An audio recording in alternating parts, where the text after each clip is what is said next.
আয়াতে কারিমার মধ্যে বলা হচ্ছে ইয়া কওমি ইন্নী আখাফু আলাইকুম ইয়াউমাত তানাদ, ইয়া কওমি, হে আমার গোত্র, আমার কওম, ইন্নী আখাফু, আমি ভয় করতেছি, আলাইকুম ইয়াউমাত তানাদ, ওই দিনকে, যে দিন আল্লাহ বিচার কায়েম করবে, সকলকে বিচারের সম্মুখীন হতে হবে।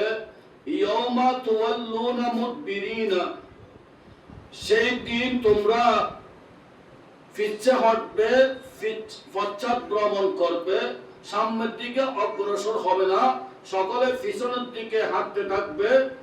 কিন্তু মা লাকুম মিনাল্লাহি মিন আসিম, ওই দিন আল্লাহর শাস্তি থেকে কেউ তোমাদেরকে রক্ষা করতে পারবে না। এই কথা বলতেছেন হযরত মূসা আলাইহিস সালামের একজন উম্মত। ওই মূসা আলাইহিস সালামের জমানায় ফেরাউন যখন মূসা আলাইহিস সালামকে হত্যা করার জন্য ষড়যন্ত্র করল, ফেরাউনের অনুসারীদেরকে নিয়ে বৈঠক করল। ওই বৈঠকের মধ্যে সিদ্ধান্ত হচ্ছে কিভাবে মূসা আলাইহিস সালামকে হত্যা করা যায়, দুনিয়া থেকে সরিয়ে দেওয়া যায়।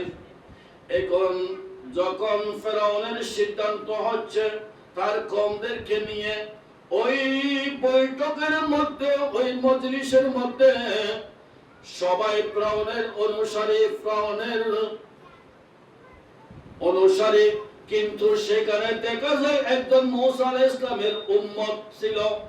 ওই মূসা আলাইহিস সালামের উম্মত দাঁড়িয়ে বলল, এই কওম, এই আমার গোত্ররা, তোমরা কিভাবে ষড়যন্ত্রে লিপ্ত হচ্ছ, কিভাবে ফেরাউনের কথা মতো হযরত জলিল কদর পয়গম্বর মূসা আলাইহিস সালামকে হত্যা করার সিদ্ধান্ত নিচ্ছ?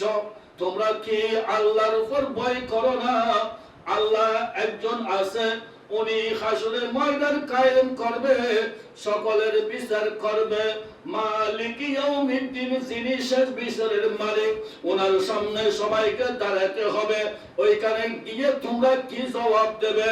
যেখানে আল্লাহ বিচার করবে, যেখানে আল্লাহ সত্য মিথ্যার পার্থক্য করবে, যেখানে নেকি বদির পার্থক্য করবে। ফামাইয়া আমাল মিসকালা যাররাতিন খায়রান ইয়ারা, তুমি যদি নেক কাজ করো, ভালো কাজ করো, এটার প্রতিদান তোমাকে জররা জররা বুঝিয়ে দেওয়া হবে।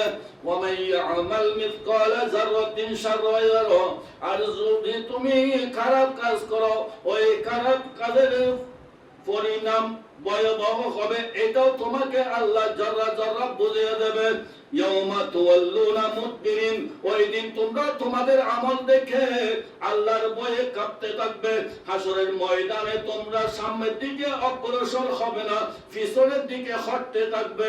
মা লাকুম মিনাল্লাহি মিন আসিম, ওই দিন তোমাদেরকে আল্লাহর শাস্তি থেকে কেউ রক্ষা করতে পারবে না। সকলে বলি সুবহানাল্লাহ।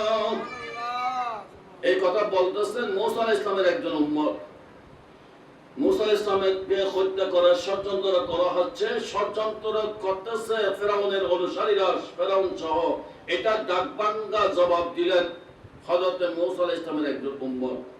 কিন্তু আমাদের দেশে দেখা যায় আফসোসের বিষয়, আমার নবীকে নিয়ে বিভিন্ন কটূক্তি করা হয়, আমার নবীর শানে গোস্তাখি করা হয়, আমার নবীর শানে বেয়াদবি করা হয়, আমার নবীকে নিয়ে বিভিন্ন গোস্তাখিজনক বেয়াদবিজনক কথা সম্বোধন করা হয়। কিন্তু আফসোসের বিষয়, আমরা নবীর উম্মত হয়ে কিভাবে কানে শুনি, আমরা কিভাবে বরদাস্ত করি। আল্লাহ বলতেছেন, আমার রাসূলের শানে যারা গোস্তাখি করে, আমার রাসূলের শানে যারা বেয়াদবি করে, ওই বেয়াদবিকে যারা সমর্থন করে, বেয়াদবিকে যারা সমর্থন দেয়, ওই বেয়াদবকে যারা প্রতিহত করে না, তারা ওই বেয়াদবির মধ্যে শামিল হবে, বেয়াদবির মধ্যে শামিল হবে। আল্লাহ বলতেছেন বিসমিল্লাহির রহমানির রহিম, ইন্নাল্লাযীনা, নিশ্চয় যারা, ইউযুনাল্লাহ, আমি আল্লাহকে কষ্ট দেয়, ওয়া রাসূলাহু, আমার রাসূলের শান মানকে তারা ছোট করে, আমার রাসূলের সামনে যারা গোস্তাকি করে, বেয়াদবি করে, আমার রাসূলকে যারা কষ্ট দেয়, লাআনাহুমুল্লাহু ফিদ দুনিয়া ওয়াল আখিরাহ, তাদের জন্য আমি আল্লাহর পক্ষ থেকে দুনিয়া আর আখিরাতের মধ্যে কঠিনতর কঠিন শাস্তির ব্যবস্থা করা হয়েছে। লাআনাহুমুল্লাহু, আমি আল্লাহর পক্ষ থেকে গজব নেমে আসবে, ফিদ দুনিয়া, দুনিয়ার মধ্যে, ওয়াল আখিরাহ, আখিরাতের মধ্যে, ওয়া'আদ্দা লাহুম আযাবাম মুহিনা, পরকালে তাদের জন্য আমি আল্লাহর পক্ষ থেকে ভয়াবহ আযাবের ব্যবস্থা করা হয়েছে।